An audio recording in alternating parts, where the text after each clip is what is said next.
we go into Rolex, and I gotta tell you, it was the cringiest experience I've had in a watch store. We go into Rolex, and I'm not actually a big Rolex guy.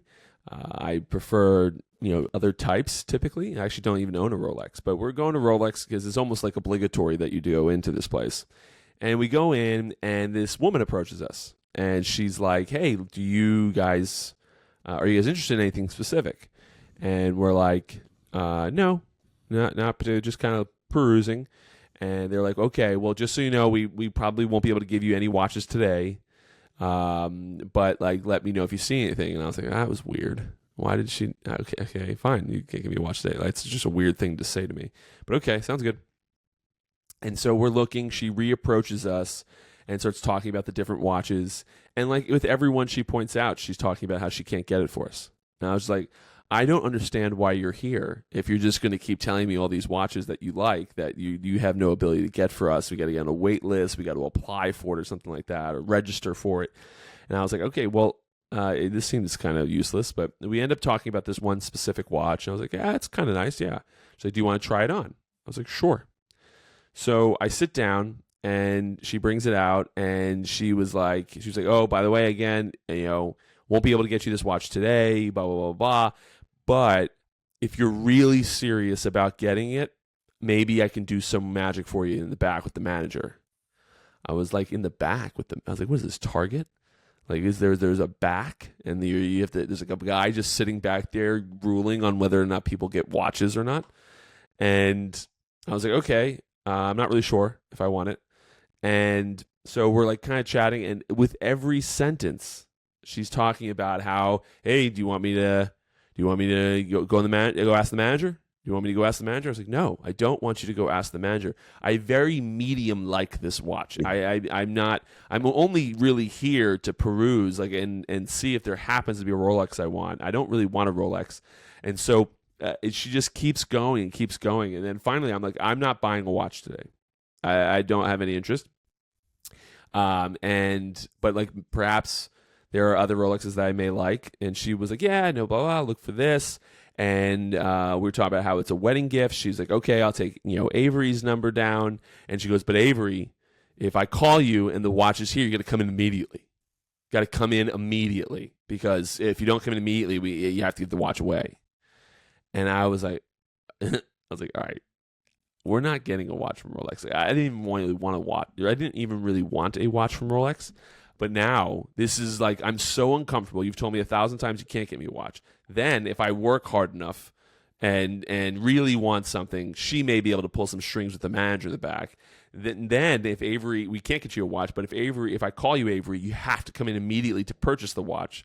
Like, it was just one thing after the other. And it was like the most, like when I go into a high-end store, you have a much greater chance of securing my business, at least, with a really just nice experience. Like, for example, I'll give you another example. The least cringy experience I've had at a watch store. You can clip this one too, Tebow. I went to Breitling years ago, and I've told this story, but I went to Breitling years ago, and they have a flagship store it's like all glass on the corner of like 56th and Madison or something like that. And we get invited into the store for an event at night. And, I think that it's going to be an event where it's, 100 people. It's not going to be that intimate. It's going to be kind of a waste of time, and then we're going to go to dinner and move on. Turns out the event was just for us, me and my business partner. And so we're like, wow, okay, this is interesting. Like, we get up to the door. There's only 2 other people in there. They're both sales associates, and they like unlock the door to let us in. Like, it was literally just us in the store. So we were like going around the store looking at watches, and they were chatting about each watch and all this other stuff. And I was like, okay, no real pressure. Just, hey, let us know if you like anything. We'll pull it for you, and there's a bar on the second floor. We'll go and sit down. If you like anything, take it. If not, no big deal. Like, really, really, I mean, there's pressure because you're the only one in the store, and there are people there at 7 o'clock at night, showing you watches. But there's no pressure from like a vocal standpoint that there's some guy in the back that they have to go schmooze to get you this watch. And then we go upstairs, and keep in mind, I'm not interested in watches at this point. I have no interest in purchasing a watch. I am not I'm not there for this. I'm just there to kind of have the experience, but I'm not in this. I feel like I'm going to walk out of here with no watch. And also, to be clear, the most expensive watch I've ever purchased up to this point, it was like a Fossil, which is a couple $100. So like it's not like I've really spent dollars on watches. I go upstairs and they pour us drinks, and again, no pressure. And then they bring out this suitcase, which obviously is like the creme de la creme, right? This is what they've waited to really sell us, hopefully. And they bring out this suitcase, and there's a few watches in it. One being this one that is just like I think there was 2 of them in America at the time.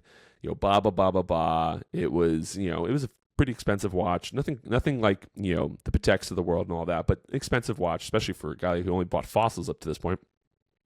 And we sat there. We were drinking. We were trying it on. We were talking to each other. Like it was super low pressure, and I ended up getting that watch. And again, I had no intention of going in there and purchasing a $500 watch, let alone how expensive this one was. And because it was awesome, because I liked the people, because they weren't so super salesy, they got us drinks, they opened the doors with champagne. Like it was an experience that was conducive to buying. This Rolex experience, which you'd expect, they've been in the business for so long that they would have this down pat, but this Rolex experience was absolutely a nightmare. Absolute disaster. So those are 2 different experiences. One got me to purchase a very expensive watch when I was certainly not even in the market for one. Now I'm in the market for one, and I couldn't be further away from buying a Rolex. I have absolutely no interest in any capacity. And it may have just been a rogue saleswoman. She just might have been bad at her job, and Rolex needs to get rid of her. But absolutely atrocious way of going about it. And I had no interest. And again, maybe that works on a lot of other people. I'm not sure. You see all these watch TikToks now, TiVo. Yeah. I don't know if you've ever been on Watch Talk. I have. The guy slinging the trades. Yeah. So it's a different, it may be a little bit different, a little bit more, again, like tradesy, where, I need this because I have a guy that wants it, right? Oh, if you schmooze me a little bit, maybe I can get you it. Maybe there's more of that coming into the store nowadays and not as much of people like myself. But with that being said, it was 2 very different experiences, and one I was certainly in the game for a watch, and I wasn't going to walk out with one that day, but maybe I would have sent Avery back for my wedding gift. But the other one, I wasn't in the game in any way, had no interest in purchasing a watch, and then I end up doing it. So. It just, again, 2 different styles, 2 different ways of going about it. One was successful, one was the least successful, and that's how it seems like right now. And again, you've been on Watch Talk.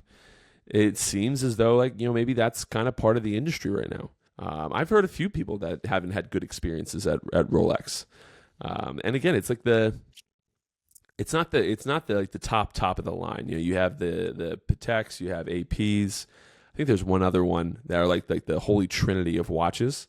But Rolex is right there underneath it, and it wasn't great.